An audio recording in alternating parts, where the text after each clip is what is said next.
Friends, ನಮಸ್ಕಾರ. Welcome back to the channel Suma dot Chummi. So ನಾನಿವತ್ತು ಮಾಡ್ತಾ ಇದ್ದೀನಿ ಒಂದೊಳ್ಳೆ ಮಾತುಗಳ ಬಗ್ಗೆ, ಒಂದೊಳ್ಳೆ ಸೇಯಿಂಗ್ಸ್ ಬಗ್ಗೆ ವ್ಲಾಗ್. ಬನ್ನಿ ನೋಡೋಣ. ಕಾಲ ಯಾರಿಗೂ ಕಾಯಲ್ಲ. ಸಮಯ ಇವತ್ತು ಅವರಿಗಿದ್ರೆ ನಾಳೆ ನಮ್ಮದಾಗಿರುತ್ತೆ ಅಷ್ಟೇ. ತಾಳ್ಮೆ ಇರಬೇಕಷ್ಟೇ. ಸುಲಭದ ಬದುಕಿಗೆ ಪ್ರಾರ್ಥಿಸಬೇಡ. ಕಷ್ಟಗಳಿದ್ದರೆ ಪರವಾಗಿಲ್ಲ, ಅದನ್ನು ಎದುರಿಸುವ ಶಕ್ತಿ ನೀಡೆಂದು ಪ್ರಾರ್ಥಿಸು. ಓ ಮನುಜ, ಆಡಿದ ಮಾತಿನ ಮೇಲೆ ಹಿಡಿತವಿರಲಿ. ಕೇಳಿದವರು ಕ್ಷಮಿಸಬಹುದು, ಆದರೆ ಮರೆಯಲಾರರು. ನೆನಪಿಡಿ, ಯಾರಿಗೂ ಯಾರೂ ಶಾಶ್ವತವಲ್ಲ. ಸಮಯ ಬಂದಾಗ ಬರುತ್ತಾರೆ, ಸಮಯ ಮುಗಿದಾಗ ಹೊರಡುತ್ತಾರೆ. ಇರುವಷ್ಟು ದಿನ ಖುಷಿಯಾಗಿ ನೆಮ್ಮದಿಯಾಗಿ ಇರಬೇಕಷ್ಟೇ. ಯಾವಾಗಲೂ ಖುಷಿಯಾಗಿರಿ. ಯಾಕೆಂದರೆ ಸಂಜೆ ಹೊತ್ತಿಗೆ ಬರೋ ಸೂರ್ಯ ಮಾತ್ರ ಮುಳುಗೋದಿಲ್ಲ. ಬರೀ ಸೂರ್ಯ ಮಾತ್ರ ಮುಳುಗೋದಿಲ್ಲ, ನಮ್ಮ ಆಯಸ್ಸಿನ ಒಂದು ದಿನ ಮುಳುಗಿ ಹೋಗುತ್ತದೆ ಅಲ್ಲವೇ ಸ್ನೇಹಿತರೆ?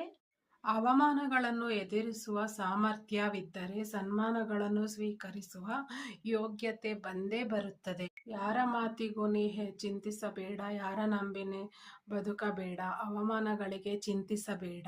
ನಿನ್ನ ಜೀವನ ನಿನಗೆ, ನೀನು ಮರೆಯಬೇಡ. ದೇವರಾದ ರಾಮನಿಗೆ ರಾವಣ ಇಷ್ಟವಾಗಲಿಲ್ಲ. ಪರಮಾತ್ಮನಾದ ಕೃಷ್ಣನೇ ಕಂಸನಿಗೆ ಇಷ್ಟವಾಗಲಿಲ್ಲ.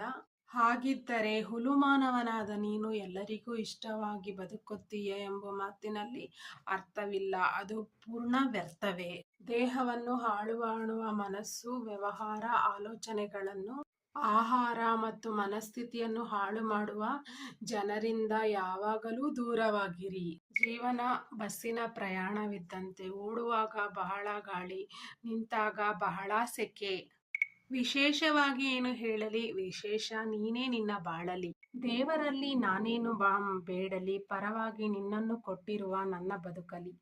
ನಿನ್ನನ್ನು ಕಳೆದುಕೊಂಡಿರುವವರ ಬಗ್ಗೆ ಯೋಚಿಸಿ ನೀನು ದುಃಖ ಪಡುತ್ತಿರುವಾಗಲೇ ಭಗವಂತ ನೀವು ಕಳೆದುಕೊಂಡುವುದನ್ನು ಮರೆಸಲು ಉತ್ತಮವಾದುದನ್ನು ಕೊಟ್ಟೇ ಕೊಡುತ್ತಾನೆ. ತಾಳ್ಮೆ ಇರಲಿ, ಅವನ ಮೇಲೆ ನಂಬಿಕೆ ಇರಲಿ.